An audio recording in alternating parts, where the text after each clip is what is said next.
How are you? How's it going? Thanks, pal. Thank God for the weather. You guys have been, thank you for arranging weather. We talked to God this morning. So This was an incredible schedule you set up. I cannot thank you enough on behalf of Joan and Justin and myself. thank you. Welcome to the Nice to be back. Nice to be back. You guys good? Fantastic. So good. Very excited to hang out with you all. Hello, guys. Hello, sir.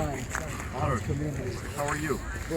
Lieutenant Governor, your name goes very far, unbelievable. And then not only that, people are having such a good time because you're a governor and we have the honor to have you as a governor. No, of course I know I'm into politics. I'm very pleased with that. Little Butch, you went to say that earlier. Oh man, how are you? Nice to meet you. Rabbi. Really honored to be with you. Thank you so much for hosting me.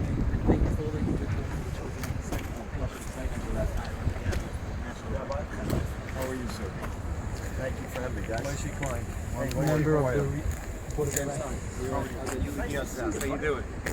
It's been a while. We'll see you again tonight. You will. Fantastic. Looks like it. Definitely needs too big. You definitely need pool. Although you never know. Definitely need pool.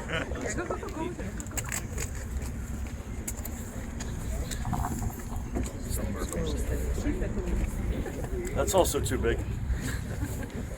Let's see what we got here. Very, very tense moment.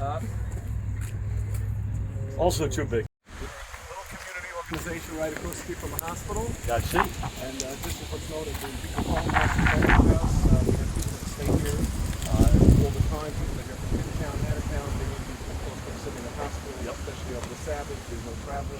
So that just started the Bikur Cholim House, but it really turned into a community organization which assists anybody who comes forward, be it the hospitality. We provide over 10,000 kosher meals that go out of our kitchen downstairs on a weekly basis. We have a free load of medical equipment which constantly goes out here. We have multiple transportation shuttles that take handicapped people.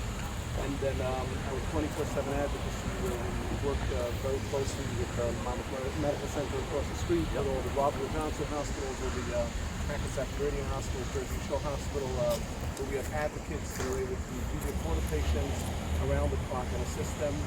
And as COVID hit all of us, I'm sure you're well aware of the initiative which we started with the plasma, with our connection to the Mayo Clinic. And you can say thank God today there's thousands of people that are not thousands that COVID at their homes. Right. We give them that equipment to be able to use at home. Many times we get phone calls on the weekend. It's right before the Sabbath. They have someone who wants to come home. Our volunteers leave within a couple of minute range. They run over and they set up a full mini hospital in the patient's house. Bless you guys. And This is a hospital in fact, and we can discharge as long as the patient has to. We're waiting for insurance to call. Especially there were a lot of times when across the street they had more than 100% capacity, right? How that's This is Take it here. Why don't you take it out? Pastrami? It's the only reason I came. Okay. What's that? on a trial. Not just the organization; it's the scale of the amount of organizations like this. Now the population is large and growing very fast, so not surprisingly, the community needs help, right? But the examples of organizations like yours that have stepped into the void and have done stuff that no one else could do, and done it in partnership with other like-minded organizations, is really impressive. And I'm not sure it's literally unique to Lakewood, but it might be. So hats off to each and every one of you, particularly the folks who do this for volunteering. These guys just here to volunteer. I just tell you, great asset. I think of your daughter every 9/11. I'm telling you, she was down there with this year. She said, "You're the only one who stayed local. The rest runs away." She said, "That's I tell you, you and I have talked about this. This is hello, guys. Nice to see you, by the way. Welcome to Lakewood. We're having a little private chat here in the center. We're not listening. No, but 9/11, one of the most on the day itself. My wife who loves this guy and loves this community, we wait for all 6 of the bells to ring, which are sadly the moments when the towers get hit and they fall and Shanksville and the Pentagon. And then we walk around the base of each of the towers and meet families to hear who they lost. And it's really incredible. It's the most moving thing we do every year. And you finish it, as emotional as it is, it's extremely rewarding. And I usually see your daughter in the mix as well. It was a little chaotic this year because you had 3 presidents. Yeah, she had, and you know what? She's doing an event in England right now, and with the royal family. So she's going over next week. God bless her.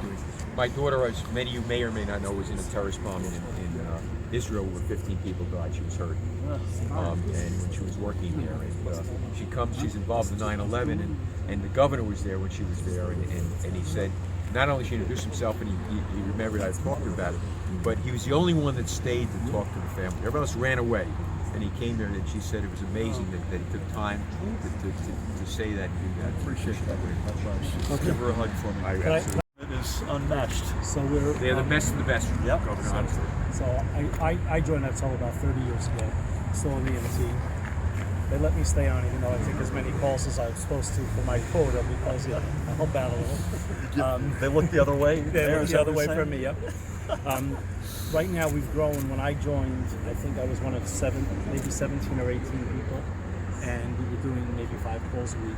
We're currently doing 55 calls a day. So about almost 18,000 calls a year, about 16,000, but it's going to go up.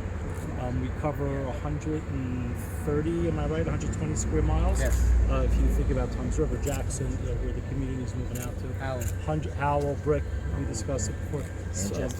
Manchester, right? Thank you. We have. How many locations?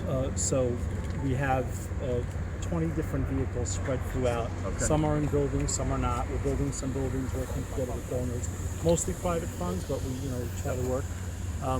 Of the 150 volunteers, probably 20 or 25 are volunteer paramedics, which I'll talk about in a second. 5 or 6 are doctors, PAs, dentists that run out on calls with us, and the rest are EMTs. Wow. The way we work is, and the brainchild behind this is, you asked about locations, which is so important, is that we all carry 2-way radios, and when a call goes out, instead of us running to the building to pick up the ambulance, we'll actually take our car and go directly to the home, and somebody will bring the ambulance to meet us. All the EMTs, all our cars are equipped with defibrillators, oxygen. It's probably about $3,000-4,000. Private cars. Private cars. So if I live, a block away, and there's somebody down the block from me that's choking or having a heart attack, I can go and start administering aid and not wait for an ambulance to come. Fastest response time. Yeah, we're about 3 minutes in response time. And just do it all on that. The organization springs up to fill a void. And I don't think any human doesn't like it. So the first married. This is what almost every company does. Those are relics. The newer stuff looks like this. Full trauma bag, oxygen tank, anything that you need to do. Narcan. This is a defibrillator, and this is So what you're looking at here is probably about $3,000 worth of equipment. Plus, we all carry these different types of radios when we get dispatched. Let me ask you one more. How do you know who's the closest to the dispatcher puts it out, and you guys real close just answer. So I'm here at dispatch. Listen, so if it's in the building, maybe sometimes